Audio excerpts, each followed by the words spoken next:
Olha, eu pensei que elencar os 10 melhores livros que eu li em 2025 fosse ser uma missão difícil, mas eu descobri que não foi. Por quê? Porque eu li muita coisa ruim? Não. Eu li uma ou outra coisa ruim, tá?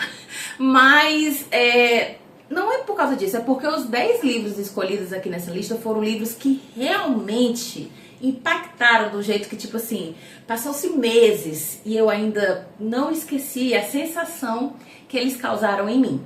Lembrando que os 10 livros, os melhores livros que eu li em 2025, não significa exatamente que eles sejam os 10 melhores livros ever. E pode ser, inclusive, que vocês nem concordem com nada que eu vou dizer aqui, tudo bem. Mas é porque quando eu falo em melhores livros, eu não falo só em livros com história boa ou livros bem escritos, mas eu também tô falando de livros que me impactaram de alguma forma. Livros que... Sabe aquele livro que quando você lê, você não consegue parar de pensar nele, por algum motivo que seja? Pode ser um livro até um pouco mais simples. Vai ter livro aqui nessa lista que é um pouco mais simples, que talvez você olhe e diga assim, nossa, eu não colocaria esse livro em top 10. Mas eu coloquei porque foram livros que causaram essa sensação em mim.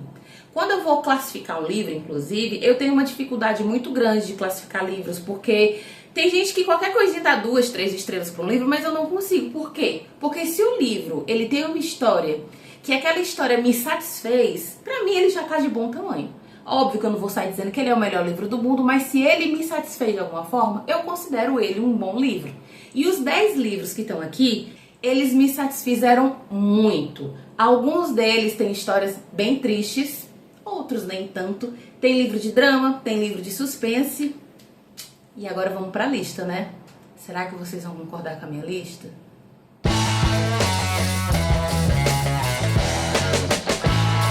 Em 10º lugar ficou o livro Ciranda de Pedra, de Lígia Fagundes Telles. E eu confesso a vocês que eu nunca tinha lido nada da Lígia Fagundes Telles, né? A vergonha da profissão, sou eu. Mas eu li 2 livros dela esse ano. Eu li Ciranda de Pedra e As Meninas. Gostei muito dos 2. Mas Ciranda de Pedra eu gostei mais. Tem uma leitura mais fácil, digamos assim. Mas não foi nem por causa disso. Foi porque foi um livro que me impactou também. Eu me identifiquei em muitos momentos com a protagonista. Em algumas coisas que eram muito dolorosas pra ela. Eu meio que consegui sentir também, acho que eu senti meio que parecido com ela, sabe? Eu consegui me envolver muito com a protagonista. E é um livro maravilhoso, gente. Inclusive existe uma adaptação de novela, mas chega nem aos pés, tá? Não vou nem procurar essa novela não. Sei nem porque foi que eu falei isso. Em 9º lugar, ficou o livro Uma Vida Bela, de Virginie Grimaldi. Esse, por exemplo, ele é um exemplo de livro que muita gente talvez não conheça e talvez não concorde, porque a Virginie Grimaldi, ela escreve livros de drama, só que são livros que, apesar de terem dramas, eles não são aqueles livros pesados, ela não é como se fosse, sei lá, uma Valérie Perrine, não são livros longos e tal, inclusive ela tem trechos muito irônicos, ela coloca muitas coisas assim, irônicas nos livros dela, que é uma coisa que eu gosto muito.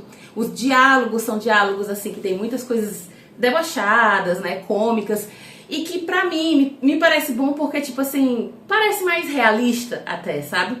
Mas esse livro, ele é um livro incrível, que ele fala sobre 2 irmãs. Essas 2 irmãs, elas vão vender, acho que elas vão vender a casa da avó.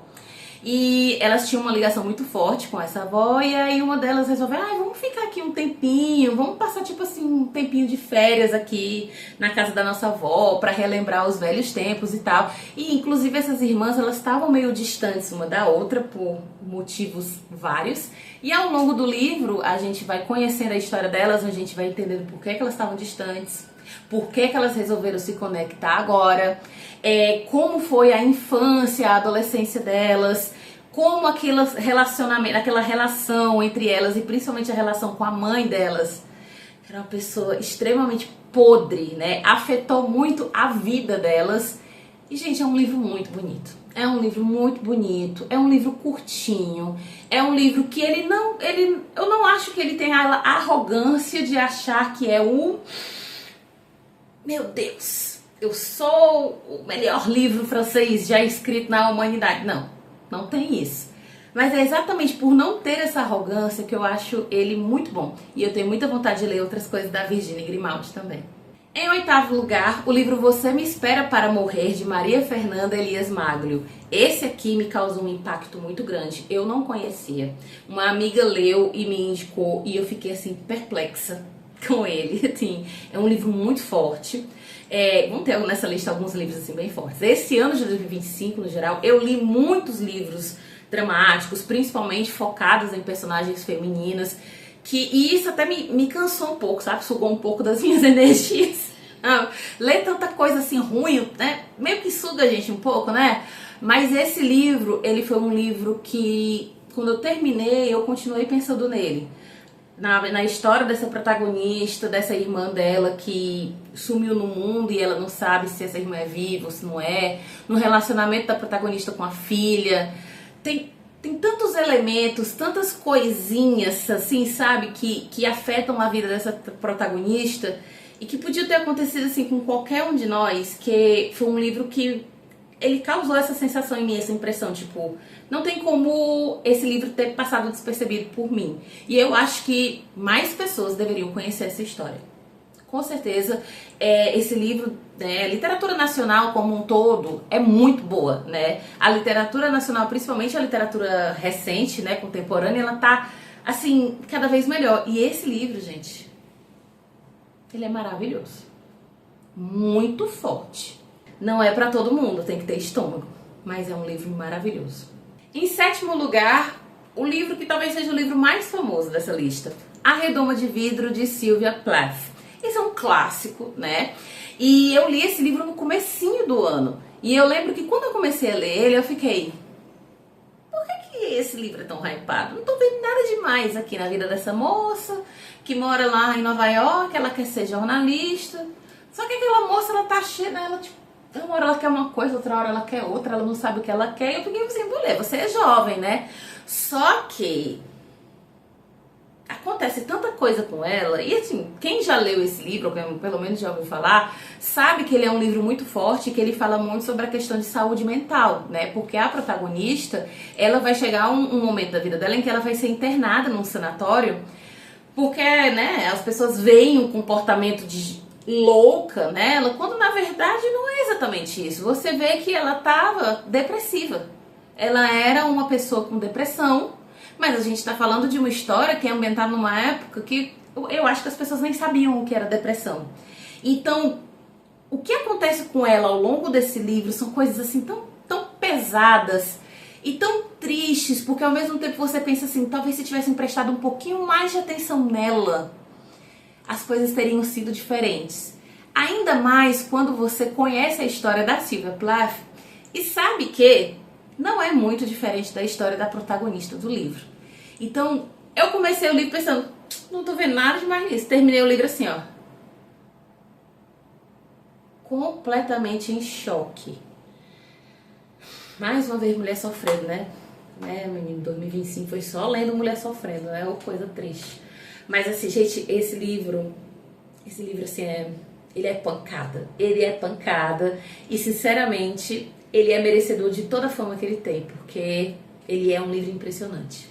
Em sexto lugar, Dolores Claiborne, do Stephen King. Ele tinha que aparecer aqui, óbvio, né? Não é um livro novo, né? Ele é dos anos 90, mas eu só li este ano, né? Que saiu a edição de capa dura, até pela Biblioteca Suma e tal. E é um livro sobre uma mulher que está sendo acusada de um crime e ela diz, olha, eu não cometi esse crime, mas tem outro que eu cometi. E ela vai confessar. Só que você passa o pano pra ela, você vai passar... Eu disse isso em todos os vídeos que eu falei sobre Dolores Claiborne, que Dolores sempre será a diva icônica aqui nessa página, nunca ninguém me deixará do lado contrário a ela. Se Dolores está de um lado, eu estou do mesmo lado, eu estarei nas trincheiras por Dolores Claiborne. Porque o que essa mulher passou, definitivamente justifica qualquer coisa que ela tenha feito na história. E é um livro tão interessante porque ele não tem nem divisão de capítulo. Gente, o livro não tem divisão de capítulo. Quando eu peguei o livro que eu vi que não tinha divisão de capítulo, eu fiquei apavorada. O que é isso? 100 anos de solidão? Como assim, né? Mas a história é tão envolvente, é tão impressionante a maneira como a Dolores está contando a história. E a Dolores é debochada, viu, galera? E a maneira como ela está contando a história, eu não conseguia parar de ler. Stephen King, né, meus amores? Não dá pra parar. Em quinto lugar, um livro que foi polêmico no meu clube de leitura, no Clube da Manita, que foi Intermezzo, acho que é Intermezzo, da Sally Rooney. Gente, esse livro foi um bafafá, né? Eu li lá pro começo do ano também, porque teve muita gente que não gostou, mas eu amei. Ele foi um livro tipo assim, amem ou odeiem. E eu amei muito. Foi o segundo livro da Sally Rooney que eu li e eu gostei muito. Eu já tinha lido Pessoas Normais, que também é um livro que ou você ama ou você odeia, e eu amo. Então eu já percebi que eu gosto da Sally Rooney. Ah, mas é porque os protagonistas da Sally Rooney são muito insuportáveis. Ai, gente, mas eu meio que gosto de livro com personagem insuportável, sabe? Porque dá mais humanidade pra ele, gente. Vamos ser sinceros. Protagonista tudo maravilhoso? Não existe isso. Todo mundo é errado. O ser humano, ele é imperfeito. Então, personagens imperfeitos eu amo. Eu acho que é por isso, por exemplo, que eu gostei tanto da tetralogia napolitana da Helena Ferrante. Porque Lenu e Lila eram completamente imperfeitas. E Intermezzo tem um diferencial porque os protagonistas são homens. E aí você pensa, homem sofrendo? Ah, isso não me convence, mas nesse livro convence. Nesse livro convence. A gente tem a história de dois irmãos que tem meio que uma grande diferença de idade entre eles. Eu acho que eles têm 10 ou 12 anos de diferença de idade. E eles são pessoas bem diferentes. Eles convivem com luto, né? Eles têm uma relação um pouco abalada. E os capítulos, eles se revezam entre capítulos em um personagem e capítulos em outro. O começo é desafiador, porque o primeiro capítulo é insuportável. E aí, teve muita gente que por conta desse primeiro capítulo ficou com a má impressão do livro. Mas não fique. Continue. Porque ele é muito, muito, muito bom. E foi um livro que me surpreendeu muito. Porque eu não pensei que eu fosse gostar de um livro com protagonista homem. Mas é um livro icônico. É um livro icônico, foi o último livro lançado da Sally Rooney, eu acho. E é aquela coisa, ame ou odeie, eu amei. Em quarto lugar, ele aqui de novo, o Stephen King, mais uma vez com outro livro, que também foi leitura do Clube da Manita e também foi um livro polêmico por lá, porque ele também tem um começo cansativo e as pessoas ficaram, meu Deus, eu não vou ler mais isso não. Love, a história de Lizzie. Gente, esse livro é muito bom. Só que realmente ele é um livro complicado. Porque no começo você pensa assim, o que está acontecendo aqui?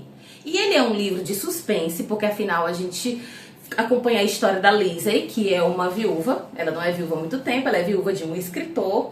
E ela tá tendo que lidar com luto e tal. E ao mesmo tempo ela descobre um cara que ele quer porque quer ter acesso aos livros do marido dela. E tipo, ele começa a ameaçar ela pra poder conseguir isso. Eu digo, cara, pelo amor de Deus, deixa de ser maluco, né?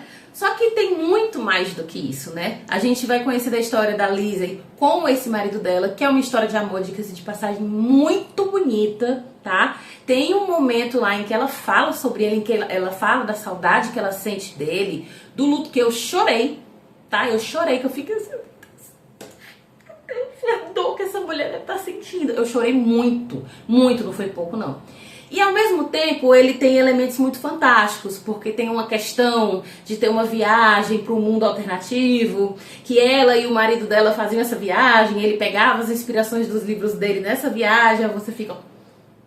Ao mesmo tempo eu fiquei assim, menino, será que o King viaja para um negócio desse? Será que isso é meio baseado na história do próprio King?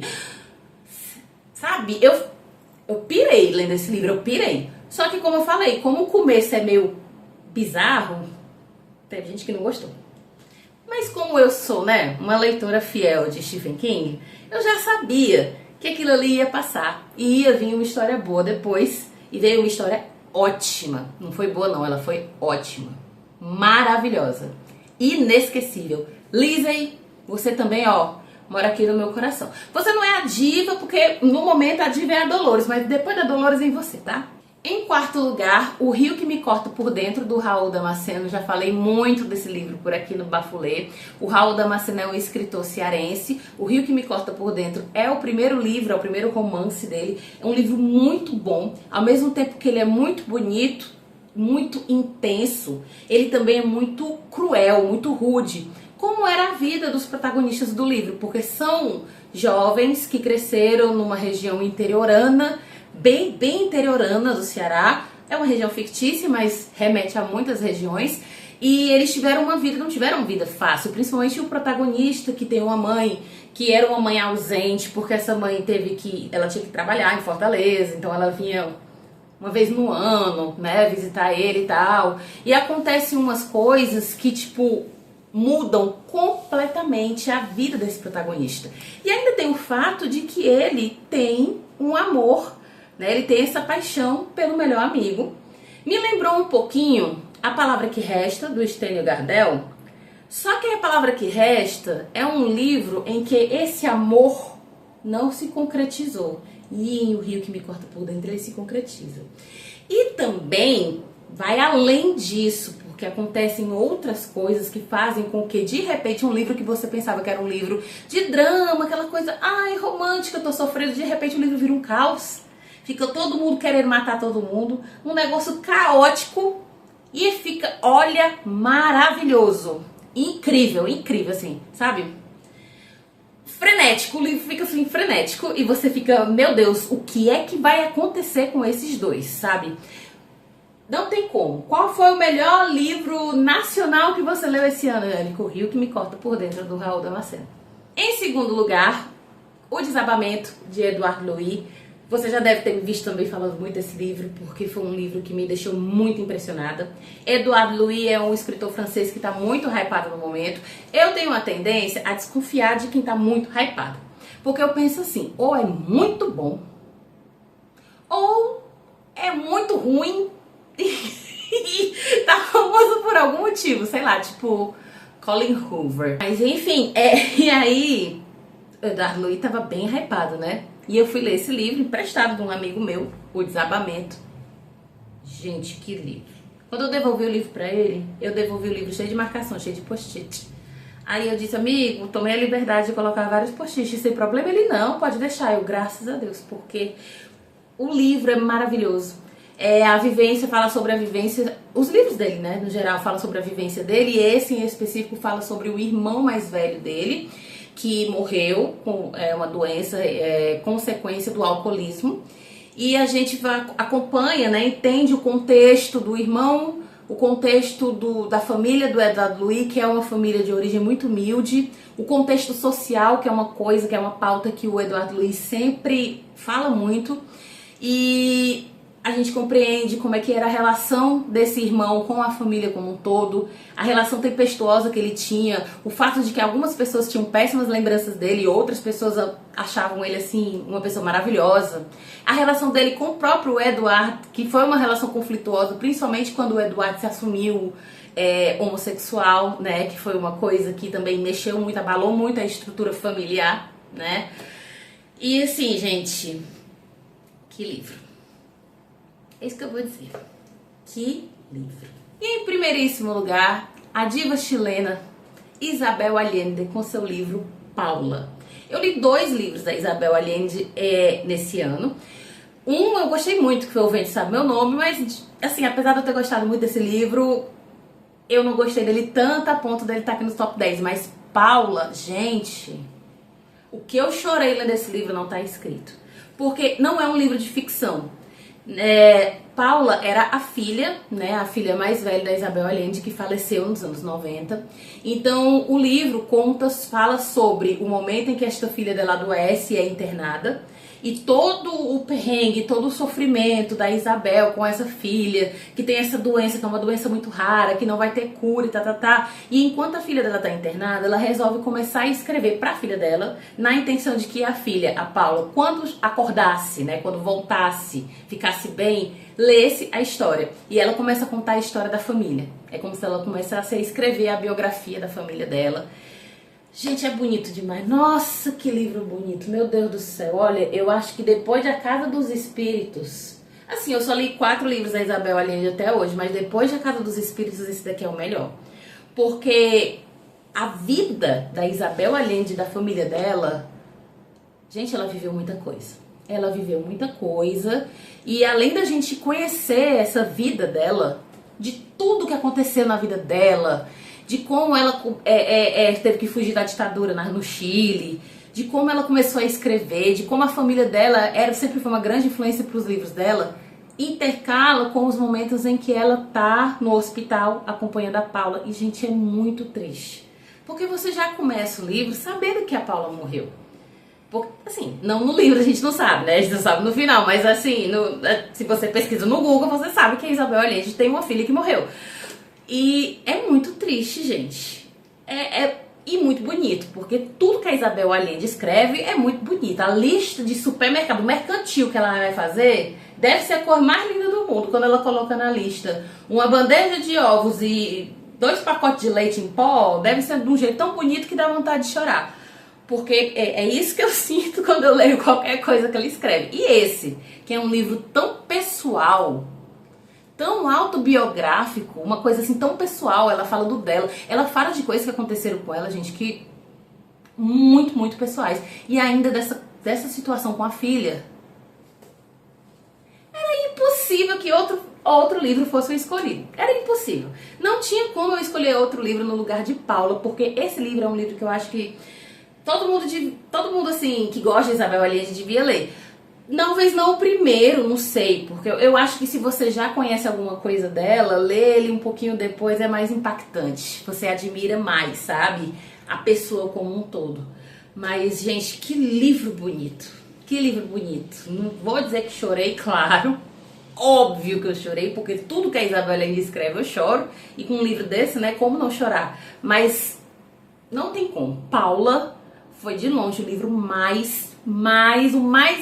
o top do topíssimo de todos os tops de 2025. Não tem pra onde correr. E aí, gostou da minha lista? Do top 10? Vocês concordam com essa lista? Já leram algum livro dela? Lembrando que todos os livros citados aqui têm resenha no Bafulê Literário. Eles têm resenhas no Instagram e no TikTok e tem resenhas também no canal do YouTube, só que no canal tem spoilers, né? Eu faço aquela partezinha com spoilers, onde eu comento um pouco mais sobre o livro, então se você não tiver lido ou se você não gostar de spoiler, eu não recomendo, tá? Mas todos eles têm vídeo aqui, porque são livros impressionantes e óbvio que eu falei muito sobre eles. E esses foram os 10 melhores livros que li no ano de 2025. E eu já tô ansiosa pensando aqui em quais serão os 10 melhores livros que eu vou ler no ano de 2026, porque eu sou dessas.